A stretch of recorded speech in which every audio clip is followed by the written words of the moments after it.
మీకు ABN వీక్షకులకి and తోటి ప్యానలిస్టులకి నమస్కారం సార్. మీరు కూడా అడ్వకేట్ బీజేపీ పార్టీ నుంచి కూడా ఉన్నారు. సో ఇందాక సైదా గారు కూడా కొన్ని ప్రశ్నలు వేశారు. ఆ తర్వాత ఏంటి ఇప్పుడు ఏం జరగబోతోంది, ఈడీ ఎంటర్ అయింది. సో మన ఈ నెల 8న రాష్ట్రపతి గారికి కూడా సునీతా రెడ్డి గారు లేఖ రాశారు. సో ఇట్లా జరుగుతోంది, ఇది ఉంది, ఆలస్యం అవుతుంది చూడండి అని. ఆ తర్వాత వెంటనే మరి 13 రోజులకి ఈ పరిణామం మరి అదే కాదా ఏంటో తెలియదు, కానీ కొంచెం ఈడీ అయితే ఎంటర్ అయింది ఏంటనేది.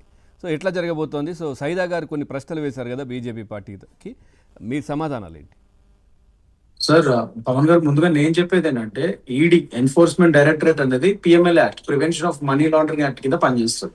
సో మామూలుగా ఇక్కడ ఇది డైరెక్ట్ గా హత్యకు సంబంధించిన ఈ సోదాలు ఏదైతే వాళ్ళు జరుగుతున్నాయో అది వివేకానంద రెడ్డి గారి హత్యకి సంబంధించిన ఇన్వెస్టిగేషన్ కాదు. ఇవాళ రోజు ఆ సోదాలు దేనికి, ఆ హత్యకి ఉపయోగించిన డబ్బులు అంటే సుపారీ ఏదైతే 40 కోట్లు అనేది ఎలిజ్డ్ అమౌంట్ ఉందో దాంట్లో ఆ అమౌంట్ పరంగా ఇది ఏదైతే సిబిఐ ఛార్జ్ షీట్ వేసిందో, ఇలా ఇన్వెస్టిగేషన్ చేసిన తర్వాత వాళ్ళు ఛార్జ్ షీట్ వేసి ఇంత అమౌంట్ ఇట్లా సుపారీ కింద చేతులు మారాయి అని ఏదైతే ఇచ్చిందో దాని ప్రకారంగా ఇవాళ రోజు ఈడీ వచ్చింది. ఎందుకంటే చాలా కీలకంగా సార్, ఇప్పుడు హత్య గురించి కాకపోయినప్పటికీ కూడా ఎవరు డబ్బులు ఇచ్చారు, ఎవరు తీసుకున్నారు, అది బయటకు వస్తే అసలు విషయం తెలుస్తుంది కదా.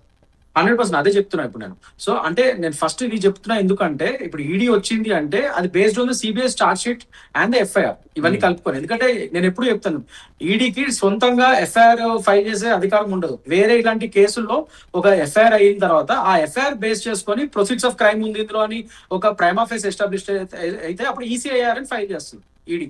ఈసీఐఆర్ అని ఫైల్ చేసి దాని ప్రకారంగా వాళ్ళు ఇన్వెస్టిగేషన్ చేస్తారు. ఇవాళ రోజు ఇక్కడ సుపారీ అనేది క్లియర్ గా చేతులు మారాయి. ఒక హవాలా దారుల్లో రకరకాలుగా ఒక బ్యాంక్ అకౌంట్స్ కానీ ఇట్లా ఏదో విధంగా రకరకాలుగా హవాలా మార్గాల్లో సుపారీ 40 కోట్లు ఎరేజ్డ్ అమౌంట్ ఇక్కడ చేతులు మారాయని క్లియర్ గా ఈడీ పేర్కొంది. కాబట్టి దాని బేసిస్ మీదే ఇవాళ రోజు ఈడీ ఎంటర్ అయింది. దిస్ ఇస్ ఇన్విటబుల్, ఇది ఎప్పుడైనా జరగాల్సిందే, అదే జరిగింది. ఎందుకంటే క్లియర్ గా ఇక్కడ హవాలా అయిందని సిబిఐ చెప్పినప్పుడు నేను చెప్పినట్టు ఈడీ ఆ రిపోర్ట్స్ మీద రాగలుగుతుంది. అందుకని డైరెక్ట్ గా వచ్చి ఒక కేసు వేసే అధికారం ఈడీకి లేదు. సో సిబిఐ రిపోర్ట్ ప్రకారమే ఇవాళ రోజు వచ్చింది ఈడీ. సో దాని పరంగా చేసుకుంటుంది. ఇప్పుడు లిక్కర్ స్కామ్ లో చూసినా ఇప్పుడు ఈడీ వచ్చింది మనకి, అవునా కదా?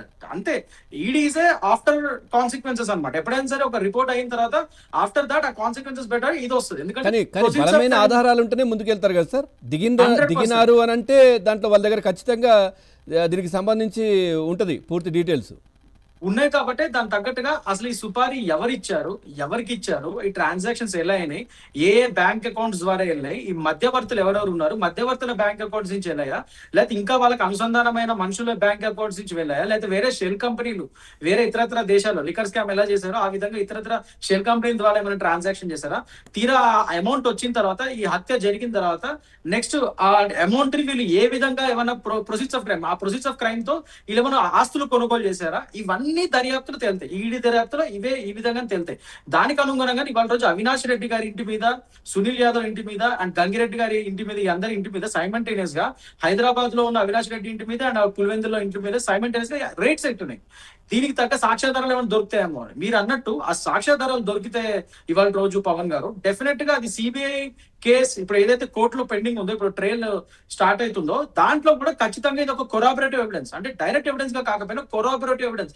హత్య అయ్యింది, హత్యకి ఈ అమౌంట్ కూడా వీళ్ళు వాడారు, వీళ్ళకి సంబంధించిన వ్యక్తులే. ఎప్పుడైనా సరే డైరెక్ట్ గా వాళ్ళు డబ్బులు తీసుకున్నట్టు ఉండదు, కానీ హత్యకు సంబంధించిన అసైలెంట్స్ ఎవరైతున్నారో వాళ్ళ పేర్ల మీద కానీ వాళ్ళకి సంబంధించిన పేర్ల మీద కానీ ఈ అమౌంట్ వెళ్ళింది అని మనీ ట్రయల్ అంటుంది. ఇది ఎస్టాబ్లిష్ అయితే ఖచ్చితంగా ఇది కొరాబరేటివ్ ఎవిడెన్స్ కింద సిబిఐ కేసులో కూడా పనికొస్తుంది. చాలా స్ట్రాంగ్ ఎవిడెన్స్ కింద మనం వాడచ్చు based on the procedures. So definite గా అంటే ఇప్పుడు ఇక్కడ ఇంకోటి, ఇప్పుడు వాట్సాప్ చాట్స్ ఫర్ ఎగ్జాంపుల్ చెప్తానండి. ఇప్పుడు వాట్సాప్ చాట్స్ ఉంటాయి, పలానా ఈ అమౌంట్ నేను పంపిస్తానని చాట్స్ ఉన్నాయి అనుకోండి, ఈ ట్రాన్సాక్షన్ సంబంధించి అవి కూడా 65B, ఇప్పుడు 63 భారతీయ సాక్ష్య అధీనం అని ఉంది, ఇప్పుడు అది మారింది, అది 65B అనేటోళ్ళం ఇది వరకు ఇండియన్ ఎవిడెన్స్ యాక్ట్.